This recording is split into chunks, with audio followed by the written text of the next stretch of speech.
भाद्रपद में अष्टमी का आना और श्री कृष्ण जन्माष्टमी का शोर उठ जाना, चारों ओर फिजाओं में एक ही बात है, जन्माष्टमी जन्माष्टमी। योगीराज कृष्ण के जन्म को लेकर के एक माहौल खुशी का, उमंग उत्साह का अनेकों रंग बिखेरता चला आता है। सच पूछिए तो ऐसा लगता है तेरा आना गुले गुलशन के हर गुल का महक जाना। उस योगीराज का इस धरा पर आना, तेरा आना गुले गुलशन के हर गुल का महक जाना। तेरा आना है अंधेरों के सफर से उजालों की तरफ आना। न तू आता तो जिंदगी का हर लम्हा यूं ही चला जाता। न तू आता तो जिंदगी का हर लम्हा यूं ही चला जाता। तेरा आना है मकसद जिंदगी का तरन्नुम से है भर जाना। वास्तव में अन्याय अत्याचार पर न्याय की विजय, अंधेरों से उजालों का सफर। जब चारों ओर कंस की शासन प्रणाली में वहां की प्रजा दुख दर्द से त्राही त्राही कर रही थी, उस समय सृष्टि पर बहुत अधिक आवश्यक था किसी ऐसी सत्ता का पदार्पण जो आकर के अत्याचार अनाचार को सदाचार की ओर ले जाए।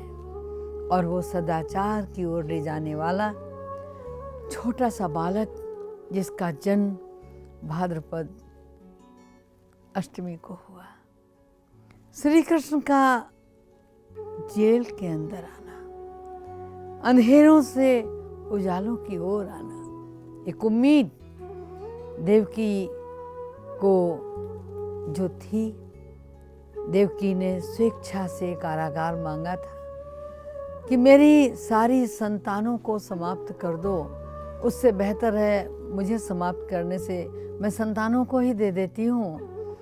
8वें की जो घोषणा है वो भी तुम्हें सौंप देती हूँ। लेकिन जो होना होता है वो होकर रहता है। वे प्रधेनु सुर संत हित लीन मनुज अवतार। उस परम चैतन्य सत्ता को जगत में आना ही पड़ता है।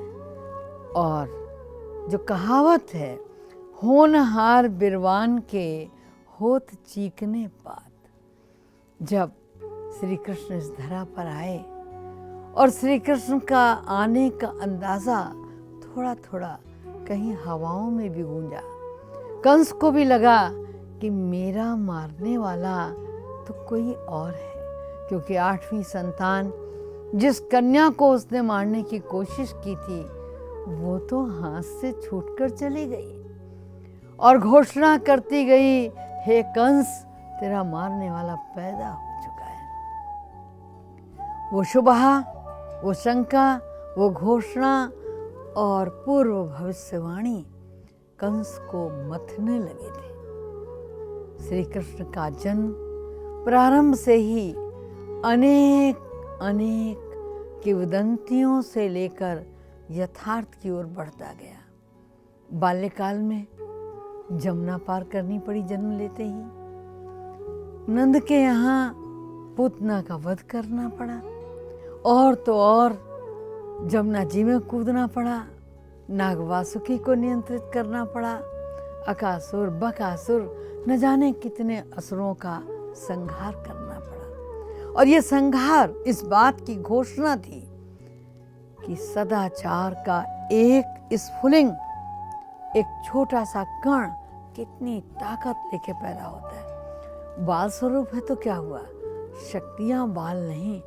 शक्तियां विविधताओं को लेकर के थी। और इतना ही नहीं, आगे बढ़े किशोर वय में जब रास रचाने की बात आई तो लोग तो उसे लेते हैं संगीत से, नैसर्गिक विधा से, रास से, लेकिन सच पूछिए तो संस्कारों की रास जो मिलाई श्री कृष्ण ने उन ग्वाल बालों के साथ, नंद के प्रजा में रहने वाले प्रजाजनों के साथ, कि हर अमीर उमराव गरीब हर एक उन्हें अपना रहनुमा मानने लगा। बड़ी बात थी ये, मैत्री संबंध निर्वाह करने की बात थी। तो सुदामा से लेकर के अर्जुन तक, बीच में उद्धव भी आए। 3 ही मित्र थे जिनका गायन बहुत जोर शोर से है।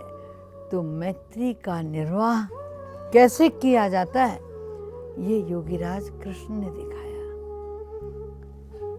जाने दीजिए, आप उनकी मैत्री की बातों को लेंगे, नीति परक महिलाओं के सम्मान को लेंगे, तो कितना उन्होंने सब कुछ करते हुए, हंसते मुस्कुराते, बड़े लाइट मूड में रहते हुए भी अनाचार और अत्याचार का सफाया किया।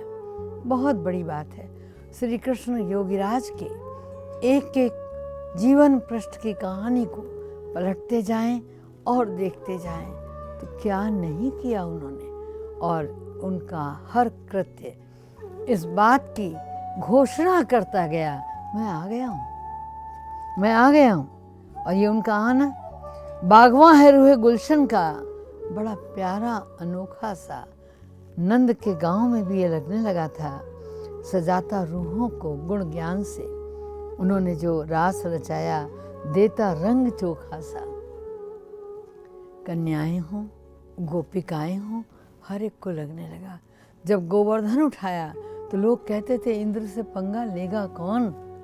श्री कृष्ण ने कहा, ये मक्खन हमारे इस नंद गांव का है, क्यों जाएगा मथुरा, क्या ज़रूरत है मथुरा जाने की। परिश्रम हम करेंगे, खाएंगे वो नहीं। ये रोकना बहुत बड़ी चुनौती थी, लेकिन श्री कृष्ण ने उस चुनौती को दिया। जिस समय कौरवों से संधि प्रस्ताव लेकर गए थे, ये वो समय था जब किशोर से युवा हो चुके थे। लेकिन एक मित्र के नाते, एक मित्र के लिए कितना त्याग कर किया जा सकता है, ये उन्होंने संधि प्रस्ताव के समय दिखाया। वो जानते थे कि रास्ता इतना आसान नहीं, कांटों से भरा हुआ है। उसके बावजूद भी प्रस्ताव लेकर जब गए, हर एक ने पांडवों में अपनी अपनी बात कही। आप ये कहना, आप ये कहना, आप ये कहना, हर एक ने अपनी अपनी पीड़ा व्यक्त की। युधिष्ठिर धर्मराज थे, बोले कुछ मत कहना, अरे 5 गांव दे देंगे ना तो भी चल जाएगा। श्री कृष्ण वो प्रस्ताव लेकर के जब पहुंचते हैं हस्तिनापुर, जानते थे मेरे साथ भी कुछ हो सकता है। बहुत कहा गया आप रुके यहाँ, और आपके लिए महल खाली बहुत सुंदर सजाया गया। श्री कृष्ण ने कहा नहीं, मैं तो दूत हूँ, मैं द्वारिकाधीश बनकर कहाँ आया हूँ, मैं विदुर के यहाँ रहूँगा। काकाश्री के यहाँ रहने का प्लान। एक साथ नीति परक बात कही और अपनी सुरक्षा का प्रबंध कर लिया। यहाँ तक आभास था कि ये मुझे कहीं भी किसी भी समय गिरफ्तार कर सकते हैं, कारागार में डाल सकते हैं। जब मेरे पिता को डाल सकते हैं तो मुझे क्यों नहीं डाल सकते।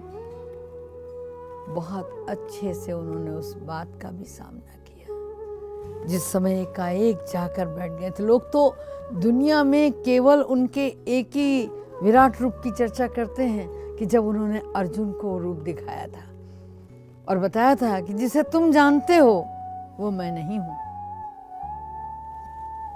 लेकिन नहीं, इसके पहले भी उन्होंने एक विराट रूप दिखाया था। और योग किसे कहते हैं, उसके अंतर्गत शक्तियां कैसे निहित होती हैं, ये प्रैक्टिकल करके सारी सेना खड़ी रही, दुर्योधन स्वयं खड़े रहे, कोई उन्हें हाथ नहीं लगा पाया। विचार करने वाली बात है कि इस तरह की परम सत्ताएं जब सृष्टि पर आती हैं तो उनके कृतित्व इतिहास बन जाते हैं, और लोग हर साल जन्माष्टमी के पर्व पर लीलाओं के माध्यम से इन्हें याद करते हैं।